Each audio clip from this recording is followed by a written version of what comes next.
সম্মানিত উপস্থিতি, আজকে আপনাদের সম্মুখে যে আলোচনা পেশ করব, আলোচনার আলোচ্য বিষয় মুসলিমের পরিচয়। মুসলিমের পরিচয় বলতে গিয়ে সর্বপ্রথম আপনাদেরকে যা বলতে হয়, বোঝাতে হয়, তা হচ্ছে এই যে আমরা অনেকেই মনে করি যে কেউ যদি মুসলিম পরিবারের মধ্যে জন্মগ্রহণ করে তাকেই মনে হয় মুসলিম বলা হয়। কারো যদি সুন্নতে খাতমা দেওয়া থাকে তাকেই মনে হয় মুসলিম বলা হয়। কেউ যদি নামের আগে মোহাম্মদ বা মুসাম্মদ লাগানো থাকে তাকেই মনে হয় মুসলিম বলা হয়। কেউ যদি শুধুমাত্র 5 ওয়াক্ত সালাত আদায় করে তাহলেই মনে হয় তাকে মুসলিম বলা হয়। কেউ যদি সিয়াম পালন করে তাহলেই মনে হয় তাকে মুসলিম বলা হয়। কেউ যদি জানাজায় অংশগ্রহণ করে, মৃত্যুর সময় দাফন কাফন করা হয়, তাকেই মনে হয় মুসলিম বলা হয়। যারা জানাজায় অংশগ্রহণ করেন তাদেরকেই মনে হয় মুসলিম বলা হয়। আসলে মুসলিমের সংজ্ঞাটা এমনটি নয়। মুসলিম সিলমুন ধাতু থেকে উৎপত্তি, যার অর্থ হচ্ছে শান্তি। আর ইসলাম, এই ইসলাম শব্দের অর্থ হচ্ছে আত্মসমর্পণকারী। শুধু আত্মসমর্পণকারী নয়, জোর জবরদস্ত আত্মসমর্পণকারী নয়, স্বইচ্ছায় পরিপূর্ণভাবে আত্মসমর্পণকারী মুসলিম শব্দের অর্থ। মুসলিম শব্দের অর্থ স্বইচ্ছায় পরিপূর্ণ আত্মসমর্পণকারী, আংশিক নয়। কার কাছে? মহান রবের কাছে। কোন রব? যে রবকে আপনি স্বীকৃতি দিয়েছেন, লা ইলাহা ইল্লাল্লাহ, নেই কোনো সত্য ইলাহ, ইবাদতের ইলাহ একমাত্র আল্লাহ ছাড়া। সত্য কোনো ইবাদত পাওয়ার যোগ্য আল্লাহ ছাড়া আর কেউ নাই। আল্লাহ ছাড়া আর কোনো দ্বিতীয় সত্য ইলা নাই। একমাত্র আল্লাহ হচ্ছেন আমাদের রব, সত্য ইলা। লা ইলাহা ইল্লাল্লাহর অর্থটা অনেকেই বলেন আল্লাহ ছাড়া কোনো ইলা নাই। এই কথাটা নিতান্তই একটা ভুল শব্দের আরবি যে শব্দ, এই শব্দের অর্থটা আমরা যেটা করি এটা একটা ভুল অর্থ। কারণ আল্লাহ ছাড়া বহু ইলা আছে, আল্লাহ ছাড়া বহু মাবুদ আছে, আল্লাহ ছাড়া বহু মাবুদ আছে। যেমন আপনি যদি খ্রিস্টানদের কাছে যান, খ্রিস্টানরা তারা যিশুকে বলে এটি আমাদের রব। তারা সেটাকে, যিশুকে তারা সৃষ্টিকর্তা মনে করে। আপনি যদি হিন্দুদের কাছে যান, হিন্দুদের 365টা দেবদেবী আছে, এরও বেশি দেবদেবীর সংখ্যা তাদের গণনা করা মুশকিল। পূজাই হয় বাংলাদেশে আমরা দেখতে পাই, পূজাই হয় 12 মাসে, আমরা বলি 13 পূজা। 12 মাসে আমরা বলি 13 পূজা, মানে 13 রকমের পূজা হয়, আরও তো আছেই। সম্মানিত উপস্থিতি, তাহলে আল্লাহ ছাড়া কোনো ইলা নাই এ কথা যদি আমরা বলি তাহলে এই ব্যাখ্যাটা ভুল হবে, কারণ আল্লাহ ছাড়া বহু ইলা দেখা যাচ্ছে। কিন্তু এখানে যদি আমি বলি লা ইলাহা ইল্লাল্লাহ, আল্লাহ ছাড়া সত্য কোনো ইলা নাই, তাহলে এটা ঠিক হবে, অর্থটা পরিপূর্ণভাবে ঠিক হবে। কেন? আল্লাহ ছাড়া বহু ইলা থাকতে পারে, কিন্তু ওরা সত্য ইলা নয়, ওরা সব মিথ্যা ইলা। ইলা একমাত্র সত্য ইলাই হচ্ছে মহান রব। সম্মানিত উপস্থিতি, তাহলে আমি যে কথা বলতে চাচ্ছিলাম, আপনি সাক্ষ্য দিলেন যে আল্লাহ ছাড়া সত্য কোনো ইলা নাই। আবার আল্লাহ তাআলা যখন আদম আলাইহিসসালামের পৃষ্ঠ থেকে সমস্ত মানব জাতির রূহকে টান দিয়ে বের করে সব নাফসগুলানকে এক জায়গায় করলেন, এক জায়গায় করার পরে আল্লাহ তাআলা ওই আত্মাদেরকে জিজ্ঞাসা করলেন যে আমি কি তোমাদের রব নই? আমি কি তোমাদের রব নই? ওই আত্মাদেরকে আল্লাহ তাআলা জিজ্ঞেস করলেন, তখন আত্মারা সমস্বরে উত্তর দিয়েছিল, ক্বালু বালা, হ্যাঁ আপনি আমাদের রব। যারা বলেছে আশহাদু আল্লা ইলাহা ইল্লাল্লাহু ওয়াহদাহু লা শারীকা লাহু ওয়া আশহাদু আন্না মুহাম্মাদান আবদুহু ওয়া রাসূলুহু, এই কথা যারা বলেছে, আল্লাহ তাআলা তাদেরকে ডাক দিয়ে বলছেন যে ইয়া আইয়ুহাল্লাযীনা আমানু, ওহে যারা ঈমান এনেছো তোমরা শোনো, ইত্তাকুল্লাহ, তোমরা আমি আল্লাহকে ভয় করবে। হাক্কা তুকাতিহি, যথোপযুক্ত ভয় করবে, যেমনটা ভয় করা উচিত তেমনটা ভয় করবে। আর কি করবে? আল্লাহকে ভয় করবে। আর কি করবে? ওয়ালা তামুতুনা ইল্লা ওয়া আনতুম মুসলিমুন, আর মৃত্যুবরণ করবে না ততক্ষণ পর্যন্ত যতক্ষণ না পরিপূর্ণ মুসলিম হতে পেরেছ। তাহলে আল্লাহ তাআলা মৃত্যুবরণ করতেও নিষেধ করছেন পরিপূর্ণ মুসলিম হওয়া ব্যতীত। আল্লাহ তাআলা বলছেন তোমরা ইসলামের ভিতরে প্রবেশ করো পরিপূর্ণভাবে। মুসলিম তাকেই বলা হচ্ছে যে স্বইচ্ছায় সম্পূর্ণভাবে আল্লাহর কাছে নিজেকে আত্মসমর্পণ করে। এখন আপনি আমি একটু আপনার আমার নিজস্ব জ্ঞান দিয়ে বিবেচনা করে দেখেন, সত্যি কি মুসলিম হতে পেরেছি? জুম্মার সালাত আদায় করলে কি মুসলমান হওয়া যায়? জোহরের আসরের 5 ওয়াক্ত সালাত আদায় করলে কি মুসলমান হওয়া যায়? জি না।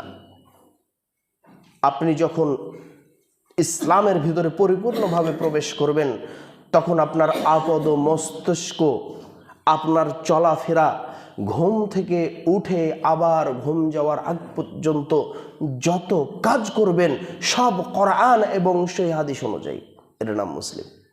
আপনি যতক্ষণ পর্যন্ত কোরআন আর সহিহ হাদিস আপনার জীবনে বাস্তবায়ন না করতে পারবেন, যতক্ষণ তা দিয়ে আপনি চলাফেরা না করতে পারবেন, যতক্ষণ পর্যন্ত আপনার পরিবারকে চালাতে না পারবেন, নিজে চলতে না পারবেন, ততক্ষণ পর্যন্ত আপনি কথিত মুসলিম, প্রকৃত মুসলিম নন। বর্তমান বাংলাদেশে বলা হচ্ছে 90% মুসলিম দেশ। যে দেশে সুদের ব্যবসা হয় সে দেশ মুসলিম। 90% দেশ দিয়ে লাভ কি? যে দেশে 90% মানুষ মুসলিমের মধ্যে 90% মুসলিমের মধ্যে 88% মুসলিম সালাত আদায় করে না, সে মুসলিম দিয়ে কি উপকার? যে দেশে 90% মুসলিম দিয়ে মুসলিমরা আজ অত্যাচারিত, লাঞ্ছিত, সে মুসলিম দিয়ে আপনার কি লাভ? যে মুসলিম দিয়ে দেশ চালানো অসম্ভব, সে মুসলিম থেকে কি লাভ? এগুলা নামের মুসলিম। যদি সত্যিকারে বাংলাদেশে 90% মুসলিম হতো তাহলে মসজিদ সব সময় পরিপূর্ণ থাকতো। যদি সত্যি 90% মুসলিম বাংলাদেশে থাকতো, 5 ওয়াক্ত সালাতে মানুষের অভাব থাকতো না। যদি সত্যি বাংলাদেশে 90% মুসলমান থাকতো, বাংলাদেশে কোনো সুদী ব্যবসা হতো না। যদি সত্যিকারে বাংলাদেশে 90% মুসলিম থাকতো তাহলে থানায় গিয়ে ঘুষের প্রচলন থাকতো না। যদি সত্যি বাংলাদেশে মুসলিম থাকতো তাহলে রিটায়ার্ডের পরে মানুষ ফাইল নিয়ে বছরের পর বছর ঘূর্ণিপাক খেত না। আর মানুষ ঘুষ দিয়ে দিয়ে এই নিজের টাকা, নিজের পেনশনের টাকা উঠানোর জন্য ঘুষ দিতে দিতে অর্ধেক টাকা ব্যয় করতো না, অর্ধেক সময় ব্যয় করতো না, পায়ের স্যান্ডেল ক্ষয় করতো না। এর নাম মুসলিম যদি হয় তাহলে আমাদের কি অবস্থায় আমরা পড়ে আছি একটু বিবেচনার বিষয়। সম্মানিত উপস্থিতি, যখন বলা হয় আপনার নাম কি? আব্দুল জব্বার। কি করেন? অমক কর্ম করি, অমক ব্যাংকে কাজ করি। তো ব্যাংকে কাজ করেন আপনি, মুসলমান। কেমন মুসলমান? সেখানে আপনার সুদের লেনদেন হয় আর আপনি ওখানে চাকরি করেন কেন? যেখানে সুদের লেনদেন হয় সে ব্যাংকে আপনি চাকরি করবেন কেন? রাসূল সাল্লাল্লাহু আলাইহি সাল্লাম বলছেন যে ব্যক্তি সুদ দেয় তার উপরে আল্লাহর লানত। রাসূল সাল্লাল্লাহু আলাইহি সাল্লাম বলছেন যে ব্যক্তি সুদ দেয় তার উপরে আল্লাহ তাআলার অভিশাপ। যে ব্যক্তি সুদ খায় তার উপরে আল্লাহ তাআলার অভিশাপ। যে ব্যক্তি সুদ লেখে তার উপরে আল্লাহ তাআলার অভিশাপ। যে ব্যক্তি সুদের সাক্ষী থাকে তার উপরে আল্লাহ তাআলার অভিশাপ। তাহলে আপনি সুদ লিখছেন, আপনার উপর আল্লাহর অভিশাপ। আল্লাহর অভিশাপের মধ্যে থেকে আপনি জীবন যাপন করছেন আর আপনি বলছেন আমি ব্যাংকার। আরে বাপরে বাপ, ব্যাংকার দেখান।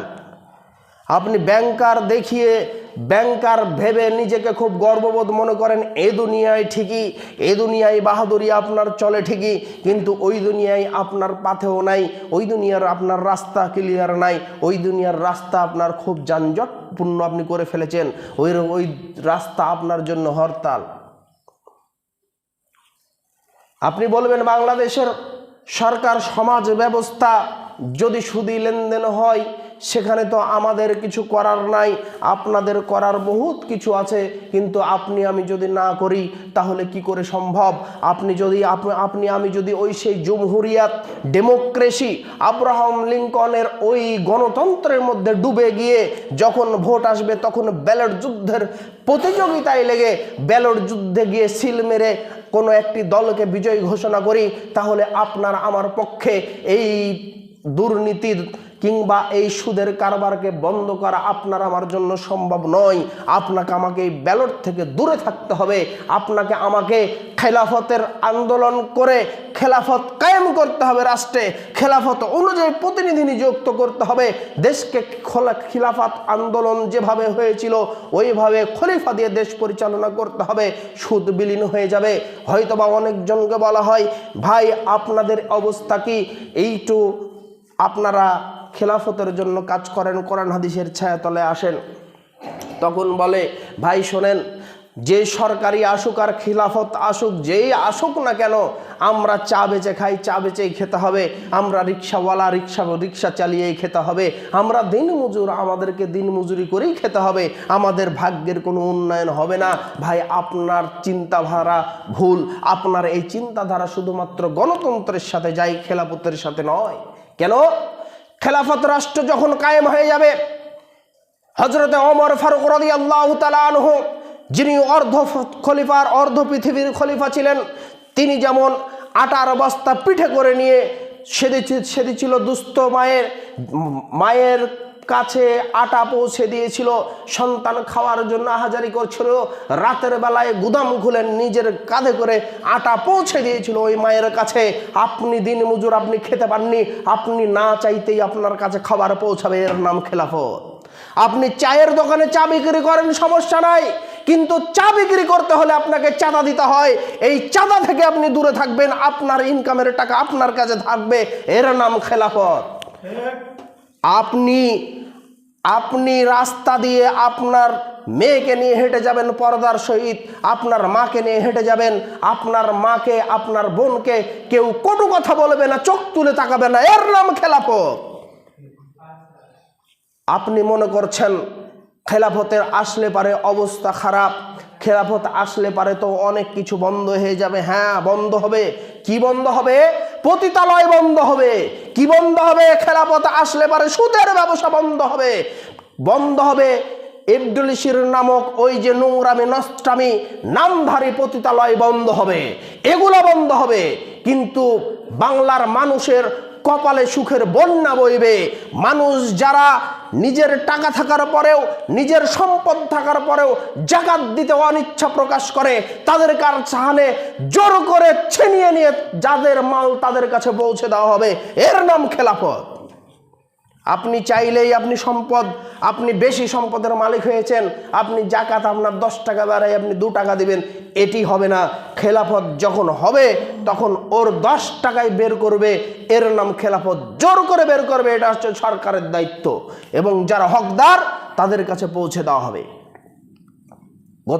গতবার রমজান মাসে আমাদের এক দিনী ভাই একটি গবেষণা নিয়ে এসেছিলেন এবং বললেন, বাংলাদেশে যারা যেসব সম্পদের তালিকা দিয়েছে, প্রকাশ করা হয়েছে, গোপন আছে সেগুলো তো পরেই, যে একটু প্রকাশ করা হয়েছে তার ভিতরে সর্বপ্রথম যে ধনী, একজন ধনীর যে সম্পদ, ওই সম্পদের যদি জাকাত দেয়, বাংলাদেশের যতগুলা ইউনিয়ন পরিষদ আছে প্রত্যেকটা ইউনিয়ন পরিষদ সম্ভবত আপনার 35 বা 40 এইরকম সামথিং এত কোটি টাকা করে পাবে।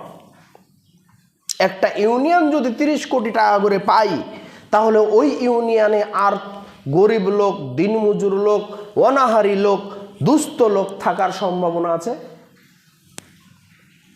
তাহলে এই টাকা আত্মসৎ, এই টাকা তারই ঝোলায় থেকে যায়, কিন্তু বের করতে পারে না। কোনো গণতন্ত্র পারবে না, কারণ গণতন্ত্রর কাজই হচ্ছে চেয়ার দখল, মসনদ দখলের জন্য মানুষকে কাটাকাটি, দাঙ্গাবাজি সৃষ্টি করা। গণতন্ত্র কখনো মানুষের ভাগ্যের কল্যাণ আনতে পারে না। যে কল্যাণ রাসূল সাল্লাল্লাহু আলাইহি সাল্লাম মানুষের জন্য নিয়ে এসেছেন তা হচ্ছে খেলাফত দিয়ে, গণতন্ত্র দিয়ে কখনো নয়। গণতন্ত্র সৃষ্টি করেছিল কে, এটি আপনাকে দেখার বিষয়। গণতন্ত্র সৃষ্টি করেছিল আব্রাহাম লিঙ্কন, যিনি একজন খ্রিস্টান মানুষ। তার এই ডেমোক্রেসি নিয়ে, গণতন্ত্র নিয়ে আপনি মুসলমান যদি মেতে যান, আপনার ভাগ্যের উন্নয়ন কি করে হয়? আবার আল্লাহ তাআলা বলছেন, কোরআনুল কারীমে বলছে আল্লাহ তাআলা হচ্ছে সকল ক্ষমতার উৎস, আর গণতন্ত্র বলছেন জনগণ সকল ক্ষমতার উৎস। নাউজুবিল্লাহ।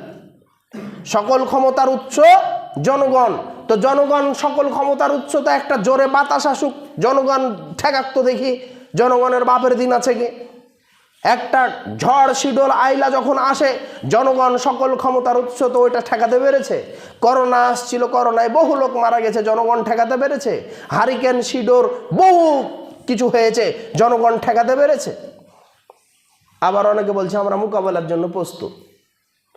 যখন বলছে যে অমুক ঝড় আসছে, অমুক ইয়ে আসছে, তখন বলছে আমরা মোকাবেলার জন্য প্রস্তুত। তোর বাপও মোকাবেলা করতে পারবে না আল্লাহ দিলে। কথা বুঝে কথা বলতে হবে। কথা মুখ দিয়ে বলা সহজ, কিন্তু এই কথা কত দূর পর্যন্ত যায়, এই কথার ভিত কত দূর, এটি আপনার আমার বোঝা উচিত। সম্মানিত উপস্থিতি, যে কথা বলতে চাচ্ছিলাম, যা বলতে চাচ্ছি আপনাদেরকে, তা হচ্ছে এই গণতন্ত্র দিয়ে ভাগ্যের উন্নয়ন হয় না। ভাগ্যের উন্নয়ন হতে হলে খেলাফত রাষ্ট্র কায়েম করতে হবে। এর জন্য সবাইকে কোরআন এবং হাদিসের ছায়াতলে আসতে হবে, আর তবেই মুসলিম পরিপূর্ণ হওয়া যাবে। মুসলিম হতে হলে পরিপূর্ণ কোরআন এবং হাদিসের কাছে আত্মসমর্পণ করতে হবে। আর যখন আপনি আত্মসমর্পণ করবেন, তখন আপনি ঠিক 5 ওয়াক্ত সালাত আদায় করবেন। কারণ আপনার খেয়াল খুশি মতো আপনি চলতে পারবেন না। আপনি আত্মসমর্পণ করেছেন, আপনি ফি সিলমি কাফাতান, পরিপূর্ণভাবে প্রবেশ করেছেন ইসলামের মধ্যে। আপনি ইসলামের মধ্যে যখন পরিপূর্ণভাবে প্রবেশ করবেন, তখন ডানে বামে তাকানোর আপনার আর সুযোগ নাই। আল্লাহ তাআলা কোরআন এবং রাসূল সাল্লাল্লাহু আলাইহি ওয়াসাল্লামের হাদিস, এই দুয়ে মিলে যা বলে, আপনার তার বাইরে আর যাওয়া যাবে না। রাসূল সাল্লাল্লাহু আলাইহি ওয়াসাল্লাম বলছে তোমরা 5 ওয়াক্ত সালাত আদায় করতে হবে। 5 ওয়াক্ত সালাত আদায় করবেন, আল্লাহ তাআলার বিধান। আপনি যাকাত আদায় করবেন, জাকাত প্রদান করবেন, জাকাত প্রদান করবেন, হজ করবেন, সুদ খাবেন না, জেনা করবেন না, অশ্লীল কাজের মধ্যে যাবেন না। প্রত্যেকটা কাজ আপনার বাউন্ডারি, একটা গণ্ডির মধ্যে চলে আসবে। কিন্তু এখন গণ্ডির ভিতরে আপনি নাই, তারপরেও আপনি বলছেন কি আমি মুসলমান। আজকে যদি এখানে যারা উপস্থিত হয়েছে তাদেরকে যদি আমি বলি যে আজকে ফজরের সালাত কতজন পড়েছেন হাত তোলেন, এই কথা যদি আমি বলি, খুব বেশি হলে 5-7টা বা 10টা হাত উঠবে, এর বেশি ওঠা সম্ভব নাই। যদি বলি আগামীকালকে এশার সালাত কে কে পড়েছেন, কিংবা আসরের সালাত কে কে পড়েছেন, ফেল। তাহলে একজন মুসলমান সালাতবিহীন মুসলমান হতে পারে, একজন মুসলমান দাড়ি চাচা মুসলমান হতে পারে, একজন মুসলমান টাকনুর নিচে প্যান্ট পরতে পারে, একজন মুসলমান চুলের কাটিং অন্যরকম ডিজাইন দিয়ে দিতে পারে। এ কেমন মুসলমান হতে পারে? আপনি আল্লাহর কাছে পরিপূর্ণ আত্মসমর্পণ করেননি। আপনার বউ বেপরদায় থাকে, আপনি কিভাবে পরিপূর্ণ মুসলমান হতে পারেন? সম্মানিত উপস্থিতি, যে কথা বলতে চাচ্ছিলাম তা হচ্ছে এই যে মুসলিমের পরিচয় দিতে গিয়ে আপনাদেরকে বললাম যে মুসলিম হতে হলে আমাদেরকে মুসলিম হতে হবে কেমন? পরিপূর্ণ মুসলমান হতে হলে আপনাকে ইসলামের ভিতরে পরিপূর্ণ ঢুকতে হবে। আর এই পরিপূর্ণ ঢুকতে হলে আপনার একমাত্র দায়িত্ব কাজ হচ্ছে কোরআন এবং সুন্নাহ অনুযায়ী আমল করা। নিজের খেয়াল খুশিকে বাতিল করে, নিজের খেয়াল খুশির অনুসরণকে বাতিল করে কোরআন এবং হাদিসের পথ ধরে চলতে হবে। এর নাম মুসলমান।